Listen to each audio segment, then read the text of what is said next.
தமிழரசி சீரியல்ல இப்போ எக்ஸ்ட்ரானரியான எபிசோட் வந்திருக்குன்னே சொல்லலாம். செமையா சாமியாடி, நம்ப ஜனா யாருங்கிற விஷயத்த எல்லாத்தையும் சொல்லி நிரூபிக்கிறாங்க. நம்ம தமிழரசி மிஸ் பண்ணாம ஃபுல்லோடையும் கேளுங்க. என்ன காரணம்னு தெரியல. விஷயம் சுத்தமா மாட்டேங்குது. பார்க்குறலாம் லைக் பண்ணிட்டு பார்த்தீங்கன்னா, ஏன்னா கொஞ்சம் பேச மூடிட்டா இருக்கும். ப்ளீஸ் சப்போர்ட் பண்ணுங்க ஃப்ரெண்ட்ஸ்.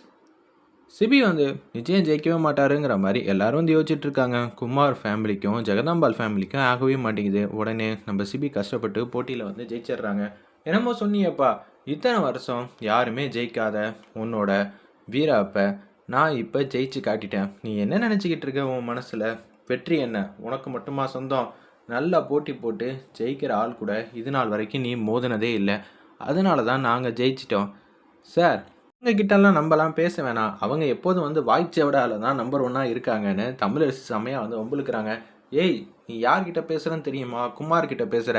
ஏய் குமார், பெரியவங்களுக்கு எது அழகு? நீ ஓவராக பேசுன. ஆனால் தமிழரசி ஜெயிச்சதுக்கப்புறம் தான் பேசினா. தேவையில்லாமல் பிரச்சனை பண்ணுற வேலையெல்லாம் வச்சுக்காத, அப்புறம் சரி வராது அப்படின்னு சொன்னோன்னே, எல்லாம் உங்களால் தான்டா. நீங்கள் நல்லா விளாண்டுருந்தா என் முன்னாடி இப்படியெல்லாம் அவங்க பேசியிருப்பாங்களா அப்படின்னு சொல்லிட்டு அவங்க மட்டுக்கும் போகிறாங்க.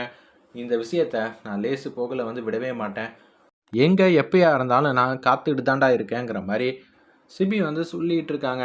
வேறு லெவலில் இருந்துச்சுன்னே சொல்லலாம் அந்த சீன்லாம். அம்மா, நீங்கள் ரொம்ப அமக்கலம் படுத்திட்டீங்க. உங்களுக்கு கிடைக்க வேண்டிய மரியாதையெல்லாம் உங்கள் பசங்களும் பேர பசங்களும் வாங்கி தந்துக்கிட்டே இருக்காங்க. நீங்கள் எதுக்கும் கவலைப்படாதீங்க அப்படின்னு சொல்லும்போது ஜனா கேட்குறாங்க நம்ம சிபிக்கிட்ட, என்னப்பா நல்லா தானே இருக்கேன்? நல்லா தான் இருக்கேன் அப்படின்னு சொல்லும்போது அந்த இடத்துல அவங்க ஃப்ரெண்டு கேடிக்கிட்ட சொல்கிறாங்க, டேய் முடியலடா அப்படின்னு சொல்லும்போது, ஜனாக்காக அவ்வளோ கஷ்டப்பட்டுருக்கேன். ஆனால் உன்னை பார்த்து யாருமே எப்படி இருக்கேன்னு கூட கேட்கலையே.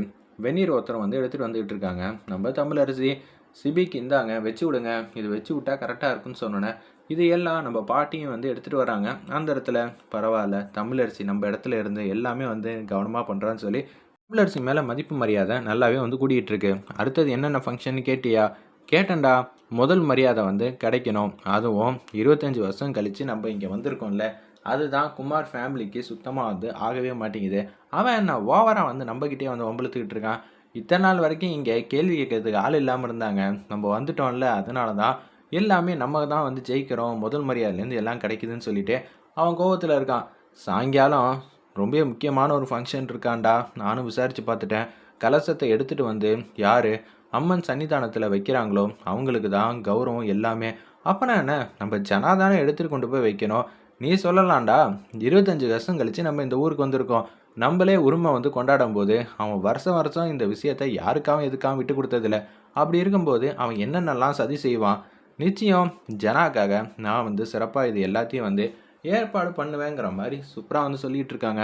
குமார் ஃபேமிலியும் நம்ம ஜெகதாம்பாள் ஃபேமிலியும் எதிர்த்தாப்பில் நின்றுட்டு இருக்காங்க.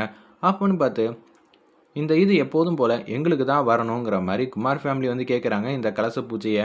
உடனே ஆப்போசிட்டில் இருக்கிற நம்ம சிபி பேசுகிறாங்க, அது எப்படி இத்தனை நாள் வரைக்கும் நீ பர்ஃபார்ம் பண்ணியிருக்கலாம் யா, இன்றைக்கி நாங்கள் தான் எல்லாத்துலேயும் சூப்பராக செயல்பட்டுட்டு இருக்கோம்.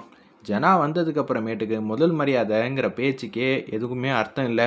எங்கள் பாட்டிக்கு தான் முதல் மரியாதை வேணும்னு சிபியும் கேடியும் பேசிகிட்டு இருக்காங்க. எதுவுமே இந்த ஊருக்காக நீங்கள் செஞ்சதில்லை, இப்போ வந்திருக்கீங்க, நீங்கள் முதல் மரியாதை வேணும்னு சொல்கிறதெல்லாம் நியாயமே இல்லைங்கிற மாதிரி சொல்கிறப்ப சாமிக்கிட்டே உத்தரவு வாங்கிக்கலாம் அப்படின்னு சொல்லும்போது அப்படியே சீட்டு குலுக்கி போடுறாங்க. ஜெகதாம்பாள் பேர் தான் வருது. அம்மனே சொல்லிட்டா, தேவையில்லாமல் இந்த விஷயத்தில் சம்மந்தப்படுத்திக்காதீங்கிற மாதிரி சொன்னோன்னே கலசத்தை எடுத்து நம்ம ஜெகதாம்பாள் கையில் கொடுக்குறாங்க.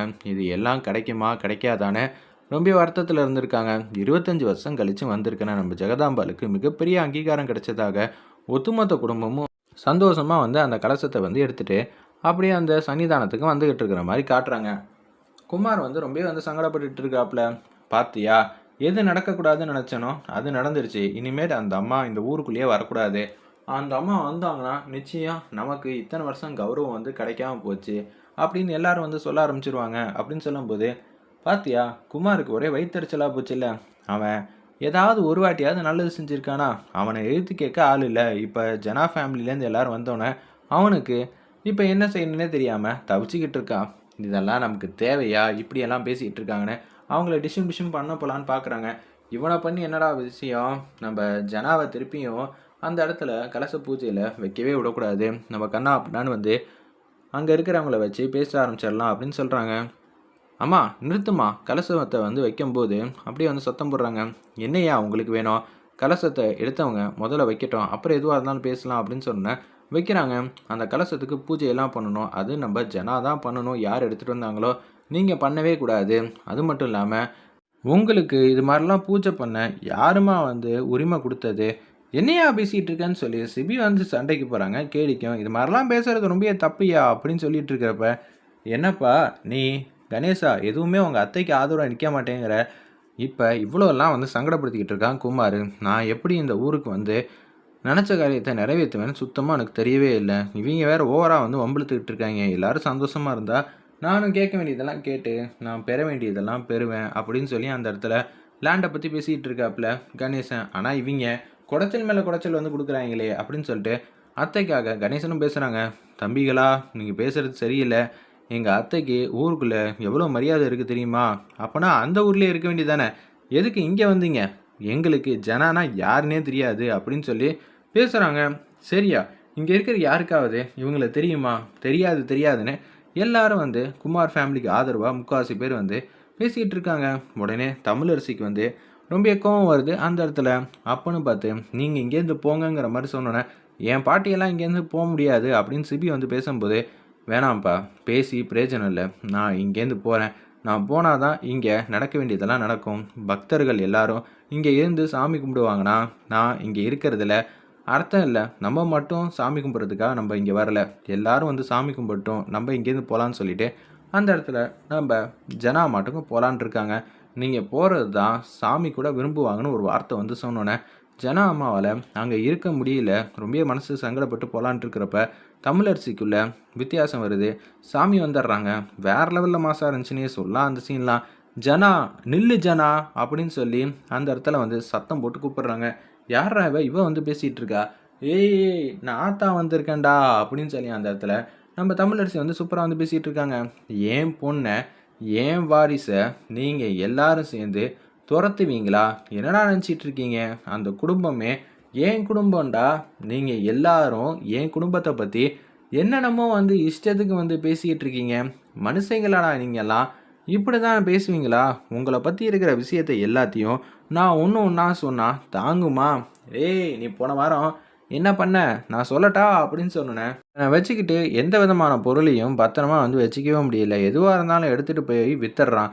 அப்படி இருக்கும்போது நீ ஏன் பொண்ணை பார்த்து ஏன் மகளை பார்த்து ஏன் குடும்பத்தை உன் இஷ்டத்துக்கு வந்து பேசுவியா? இதே மாதிரி எல்லாருக்கும் வந்து நான் சொல்லட்டா? நீ என்னடா பண்ண? நீ என்னமோ நல்லவோ மாதிரி பர்ஃபார்ம் பண்ணிகிட்டு இருக்க. அந்த குமார் பேச்சை கேட்டுட்டு என்ன ஆட்டம் ஆடுறீங்களா அப்படின்னு சொன்னோன்னே, என் பொண்ணு இங்கே இருக்கக்கூடாதுன்னு சொன்னால் அவ்வளோதான். என் பொண்ணை பற்றி உங்களுக்கு என்னடா தெரியும்? ஜனா இங்கே வந்து தான் ஆகணுங்கிற மாதிரி அந்த இடத்துல தமிழரசி வந்து அம்மனா மாதிரி சூப்பராக வந்து சொல்லிகிட்டு இருக்காங்க. எக்ஸ்ட்ரா நிறையா இருந்துச்சுன்னே சொல்லலாம் அந்த சீன்லாம். வெயிட் பண்ணி பார்ப்போம்.